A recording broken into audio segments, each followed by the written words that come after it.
Depuis le tableau de bord, on va dans Stock, puis dans l'onglet Appros, là où se gèrent toutes les commandes fournisseurs. On tape le bouton de création. Le formulaire s'ouvre. On sélectionne d'abord le fournisseur, puis la date de commande. On passe aux articles. On tape « Ajouter ». Pour le premier produit, on le choisit dans la liste Distriva, affiche automatiquement son coût moyen actuel et son stock disponible. On saisit la quantité commandée et ici, un champ à ne pas négliger, la quantité bonus.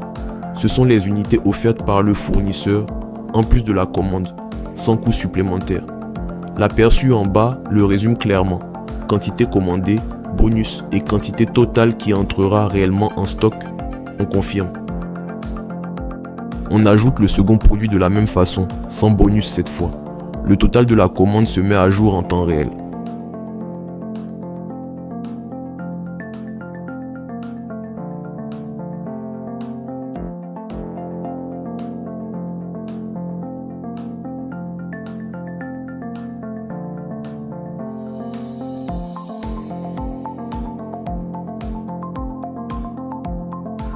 On appuie sur « Créer l'approvisionnement ».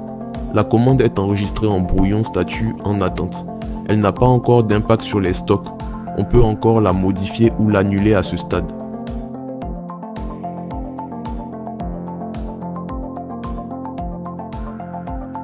On tape « Réceptionner ». Distriva demande la date de réception puis le mode de règlement. C'est un choix important. Paiement immédiat. Le montant sort directement de votre caisse. Vous choisissez le moyen de paiement. Compte fournisseur, aucun débit en caisse. Le montant est porté en dette sur le compte de ce fournisseur et sera réglé plus tard par versement successif comme on l'a vu dans la vidéo précédente. On confirme. Les stocks de tous les produits concernés sont mis à jour automatiquement. En allant sur la fiche du produit, on voit le stock mis à jour quantité commandée et bonus inclus. Le coût moyen pondéré est recalculé automatiquement par Distriva.